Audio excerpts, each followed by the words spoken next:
The Institute for the Study of Peak States presents the first international Psycho-immunology and Psychobiology Research Symposium.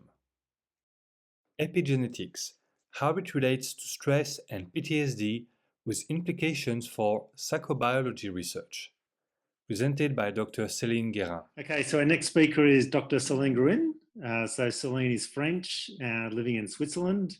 She got a doctorate in neurosciences in 2008, where she did work in psychiatry, has a background in meditation, shamanism, and modified states of consciousness. She did the Peak States training in 2015. She's a staff member of the Institute, leading our epigenetic research, and she specialises in sexual abuse and stress-related issues. She's one of our spiritual emergency trainers and is in our development program to become a future trainer. So over to you, Céline. Thank you. Thank you, Shane. Hello to everybody. Good morning or good evening, wherever you are in the world, as it's an international conference. So I'm very happy to talk about to share about my passion today. That is epigenetic and human development, trying to understand what power we have to change our behaviors, to change our emotions, to change our inner feelings. That was my aim since I'm very young. And I will talk about psychobiology of stress and what we call PTSD, post-traumatic stress disorder. And you will see why I think this is probably the first step we can do to bring our model in the mainstream by doing some epigenetic studies of PTSD. I think this could be the first step because it allows us to speak about epigenetic. We already have some understanding on how our therapy is functioning and how it could affect the epigenetics and the behavior and the psychiatric outcome. So this is what I will speak about today. So epigenetics and what we understand about stress and PTSD in psychiatry and in biology. So as I said, that was always my interest. I was always questioning myself about are we programmed to have certain characters, certain behaviors, certain predisposition. And when I was young, that was quite the common thinking. We were talking about genetics. And I remember as a kid, I was going to my mom saying, please do and say something because my brother was annoying. At that time, I didn't know I could change my reaction to my brother. And her answer was, I cannot do nothing, it's just like your uncle. And I was thinking, this is so reducing our power as human beings. And I was sure there is something that we can do and we can change. And today with epigenetics, this is what we start to discover, that the way we eat, the way we behave, the way we think can really have an impact on our gene expression. So what is epigenetics? Just wanted to remove this. Okay, doesn't matter. What is epigenetics? The first definition of epigenetics was almost 80 years ago by Waddington, and it was describing epigenetics as the study of how the expression of DNA can be changed without changing the structure of DNA itself. Actually, he was working in embryology, and he was studying those cells and seeing that depending on the environment of the cell will start to change the phenotype. It means it will express different genes. So what we started to discover at that time is that depending on the environment, some gene will be turned on and other one will be turned off. And this will change the expression in enzymes and proteins in the cell, giving her a different function. So for example, this epigenetic modification will lead to do different cell types, like you have skin cells, nerve cells, fat cells. All those different phenotypes are due to epigenetics.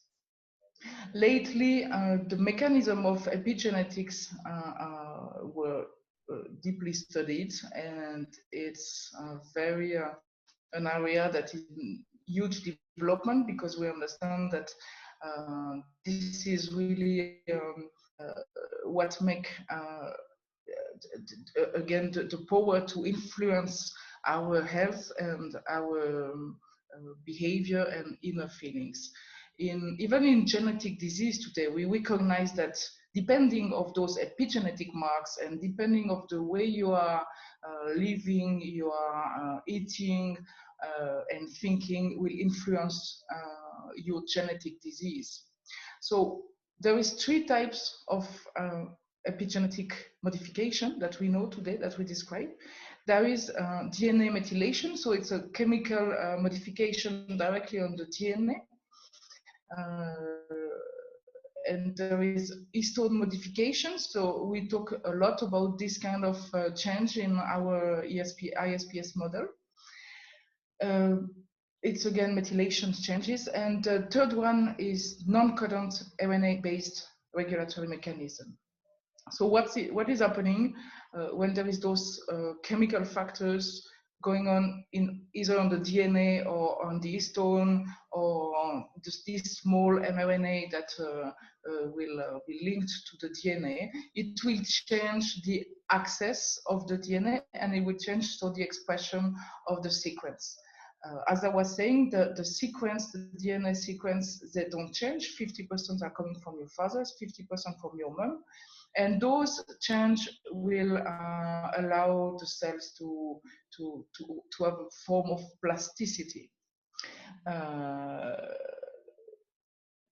So the DNA is rolled around those histones, and they are forming what we call nucleosomes. This is the structure that is compacting the DNA, and when there is those methylation, for example, or chemical changes, it will play on the opening or closing of this DNA and make the gene accessible to the enzymes that will transcribe DNA into what we call mRNA, messenger RNA, and after to translate it in proteins.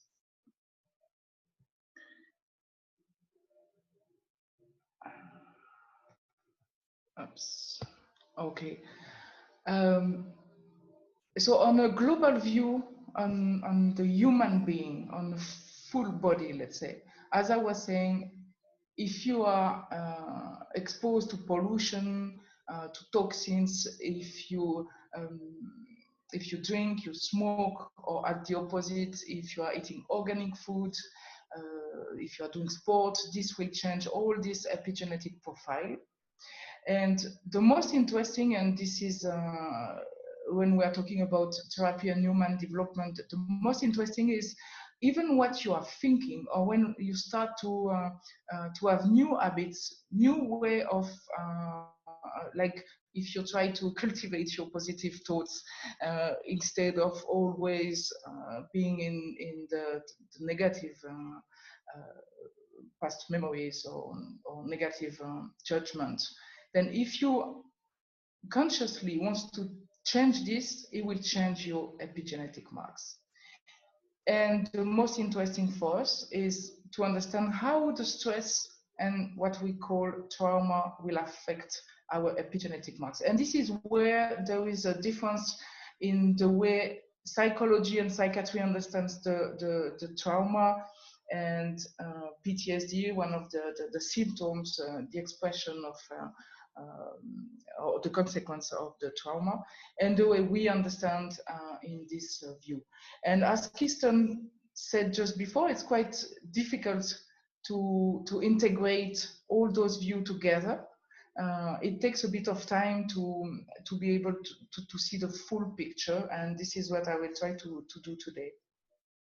So in psychology, trauma is an emotional response to something terrible, like an accident, rape, natural disaster, and there is some consequence. it's like a shock, and you will have some emotional reaction after that, flashbacks, impairment in your relationship, or even physical symptoms. Here, I just wanted to share the description that we find in the DSM-5, that is the reference book in psychiatry, a diagnostic and statistical manual of mental disorders. And lately, this PTSD changed a bit in the classification, and now it's belonging to the category trauma and stressor-related disorders. And it's just to show you that how we describe a psychiatric disorder in psychiatry.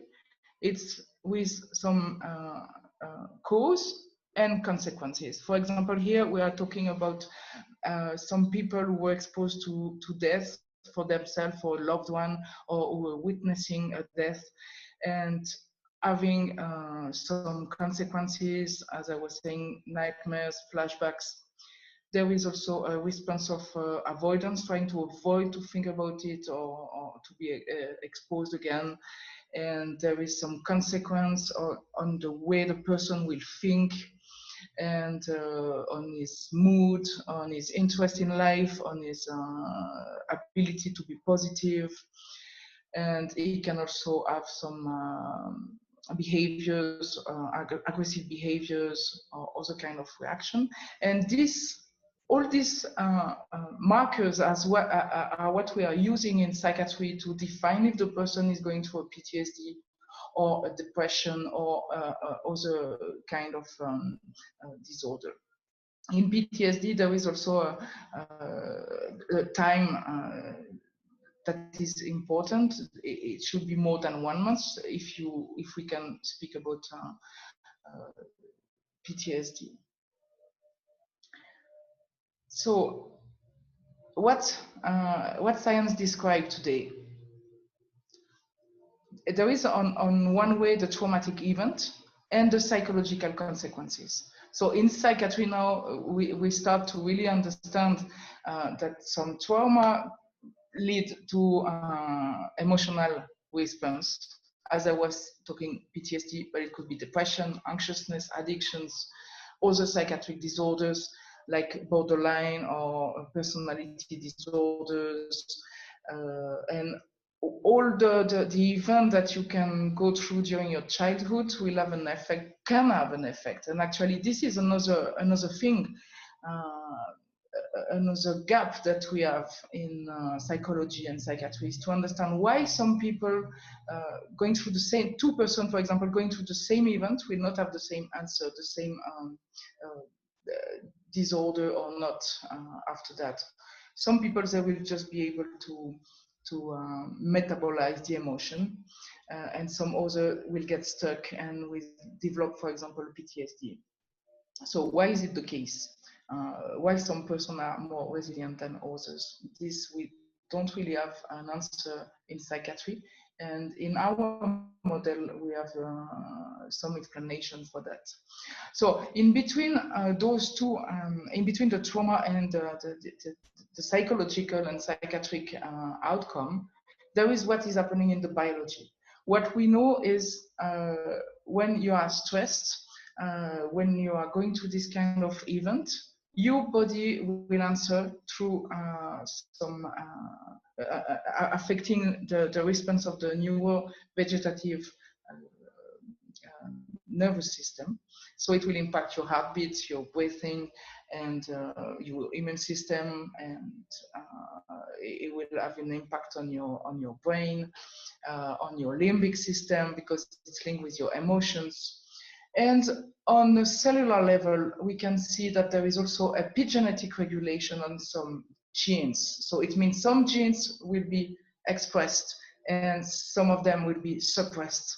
And those genes are the ones that are involved in stress response. Also the neurotransmitters, that are those chemicals that are responsible for the communication between neurons, and other consequences on metabolic or also metabolic hormones. So how do we study in classical science? How do we study stress and PTSD? So first of all, we are doing the psychological assessment. For this, we are using questionnaire to evaluate the severity of the stress. For example, you will have some example a bit later. And to evaluate your happiness, the quality of your relationship, how do you feel in your life in general, and what kind of behavior you have. The second study is more physiological. We are able to measure, for example, the cortisol in the blood or in the saliva. And this cortisol is one of what we call the hormone stress. So it's really, it was mostly used in those stress studies. We can also measure brain activity with electroencephalogram, with fMRI. And another way that we are assessing those physiological consequences of stress is, for example, showing to people some images or video that will evoke some stress response, and we measure the heartbeat, respiratory rate, and how the body is answering to those stress. So you can imagine that in a PTSD person, they are in highly vigilant state, and of course the answer will be more acute. And lately, we are able to study epigenetic regulation. So there is, here again, there is different way of studying this epigenetic. Either we are looking at one gene, this is what was done, mainly done till 10 years ago, 5 years ago. And now we are really looking at the global answer. This is really complex because some genes will be increased, others decreased. There will have feedback loops between the genes. So it's really a complex subject to understand. And my question to be able to study it in our model is, which genes do we choose, and how we study this. So of course the aim is to look at the studies that were already done, and to those studies who show that a trauma will involve a biological response and epigenetic marks. And the idea is to show that with trauma therapy we can reverse those markers. So we can also study, for example, the small RNA response with what we call the chips, with the sequences on the chip, and then we can have an idea on increasing or decreasing of those mRNA response. And usually we can work on saliva or blood cells to take biological sample, and to check a person before and after a session, for example, in the case that are interesting for us. So here I just summarize the different types of stress that we could study. So first of all is the PTSD, but we could also study depression, as it's well studied in psychiatry and even at epigenetical level. But I'm also very interested in sexual and physical abuse, as I specialized as a therapist in that area, and burnout, because there is a high need for therapy and high need for understanding, because it's even not classified in the DSM-5. So you can see here a bit about what are the needs also for patients. So the psychological assessment is the list of the questionnaire that we are using and that are used today to be published in those psychiatric journals.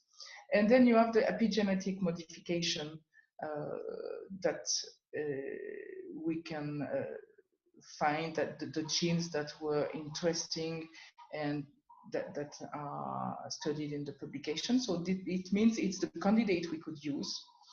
And The last one is the effect on therapy on epigenetic factors. And as you can see, I don't say this list is exhaustive, and also it's a call if some of you heard about studies or know about studies that could be interesting for us to go a bit further, don't hesitate to contact me or somebody of the research team to complete that list and to maybe help us to have other point of view and other perspectives. Here it's some studies were made on EFT, and yeah, there is still some work to do to figure out all the studies that were done. But as you can see, there is a lot of work to be done to prove that the therapy are working. This is my first aim, actually, to bring this to the mainstream, not only the model, but also the therapy in general, because I think most of us are not always aware of what's going on inside and what is our reaction and when do we react. So an example of interest is the study of the Professor Giacobino. Actually, she's working in Geneva, and I met her a few months ago to propose her collaboration and to check how the scientific world and researchers can accept and receive what we are talking when we are talking about our model.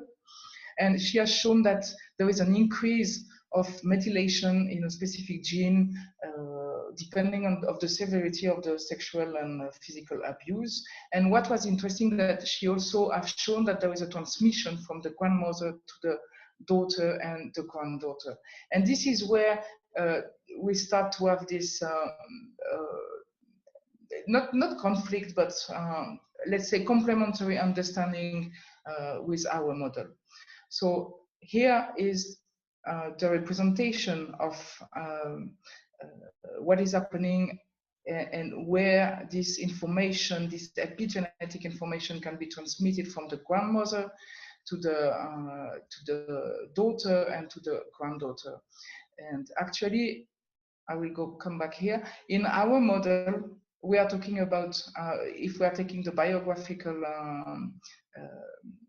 trauma, usually I used to explain to the person that when they are feeling an emotion, we can go back to the past and to figure out that this physical emotion link, this physical sensation link with the emotion as a first moment that is much further than what we think.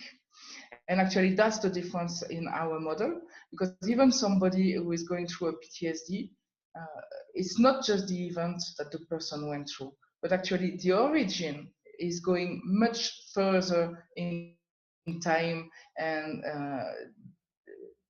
can go through all the time to the first moment when the germ cells were produced. So it means in the grandmother. And this is one of the mystery in biology right now, because we know that it's like there is a reset of all these epigenetic marks in the germ cells, so here, and after the fertilization. So in science, we don't understand how those epigenetic marks can be transmitted through the generation. And in our model, all of this belong to the biographical model, to the biographical trauma. It means it's not only during our life, it's also during the pre-birth and going all the way till the beginning of the formation of the egg and the sperm. And as Grant explained before, what we believe in our model and what is described is that it's at the moment when we are going through an event, the body and the cells need to answer using a specific protein, but the protein is not accessible because there is modification or damage in the histone, and so all the ribosome will get stuck on the mRNA, and we will not be able to have this protein, and then we feel this emotional reaction. Okay, the model, of course, is really complex, and you can find it in these 3 books. But actually, this biographical trauma, you have to understand, this is like 70% of the trauma and the emotional reaction that we've got, and it's exactly what is happening when a person is experiencing the PTSD. So let's compare the different stress-related disorders. Again, to understand that in the psychiatrical viewpoint, there is a certain characterization with symptoms and triggers. And in our understanding, there is different types of trauma that are the cause of PTSD or depression and other psychiatric outcomes. And why PTSD is the best candidate? Probably because in most of the time it's a simple biographical trauma that is involved. Sometimes there is 4 or 5, but I mean, this for us would be quite easy to study and to make some protocol to validate this the protocol that we have to heal the biographical trauma. And then we would be able to check on the epigenetic marks if we have a reversion of the marks, and to understand and to validate maybe the hypothesis that there is a problem in the histone at the beginning. I just make the list for you to understand that all the diagnostic that we can make with all the types of trauma that we can find for these different cases.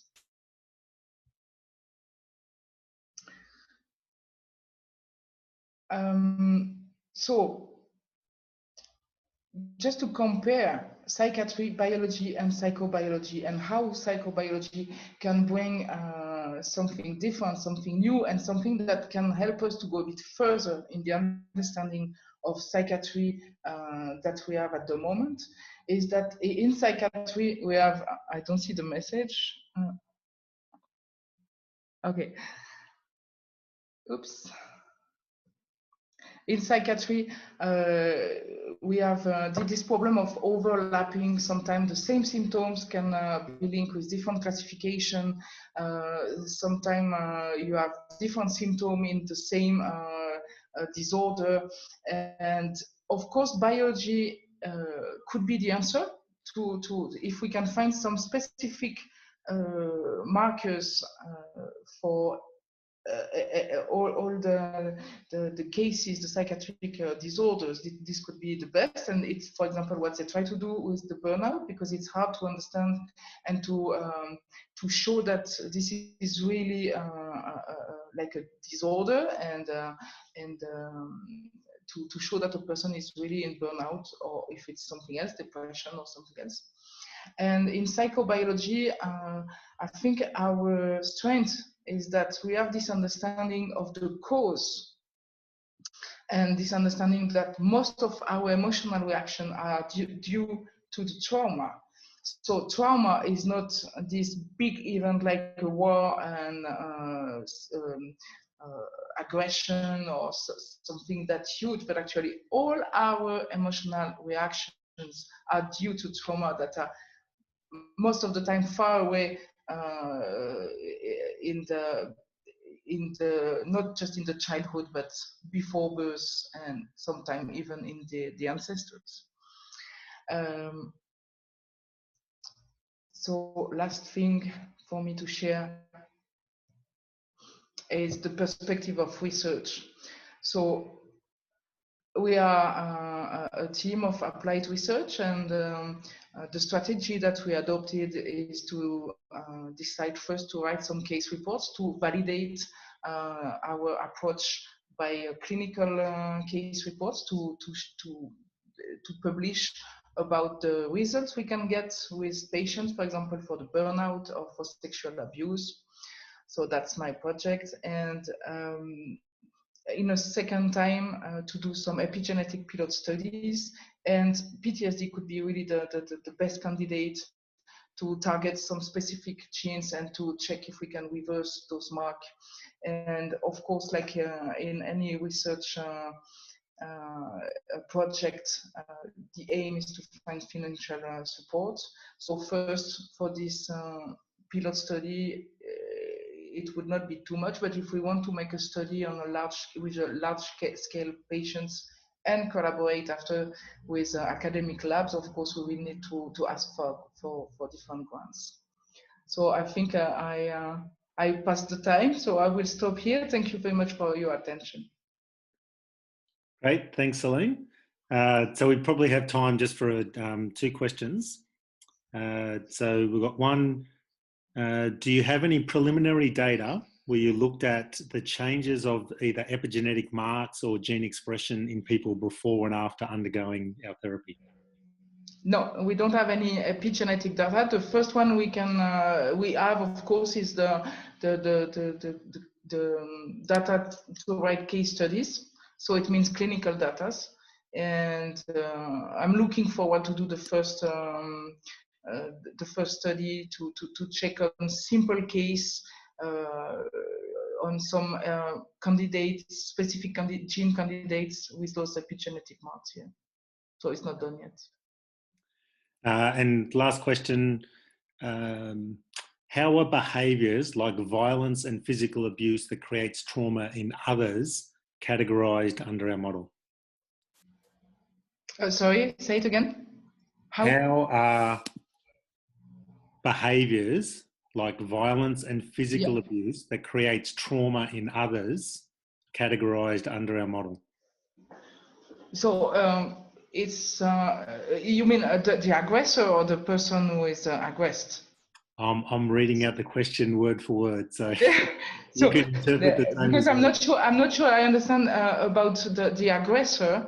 What kind of trauma got the aggressor, or the trauma that is that can show up in the victim?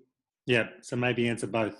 So the way we understand it is that there is trauma in both persons actually. In the aggressor, who is showing this kind of aggressive pattern and behaviors, but also in the victim. And actually, there is a story that I love to share, an example, to understand how it's not just about aggressor and victim, because probably we also attract some behaviors in the others. This is hard to understand when we are in this position. But for example, I was working with a mom on the reaction of the kid when the kid is coming back from the father. The parents are separated, and every time he's saying, "It's really too bad to your place, mom," and the mom has a reaction. And as far as we healed the reaction of the mom being scared, the father wants to take back the kids and everything. And when we work on this emotional reaction, the reaction of the kid changed. And after that, he never said to the mom again that it's bad in your house, mom. So it's just to show that we can also change the reaction in the others when we are victim of violence or mistreatment, or maybe by healing us, we can change our position and we can act differently and maybe take position and escape the situation or find other way to react. Excellent. Thank you, Céline. So if you can... Thank you for watching. For more information, please visit www.pigstage.com and subscribe to our YouTube channel.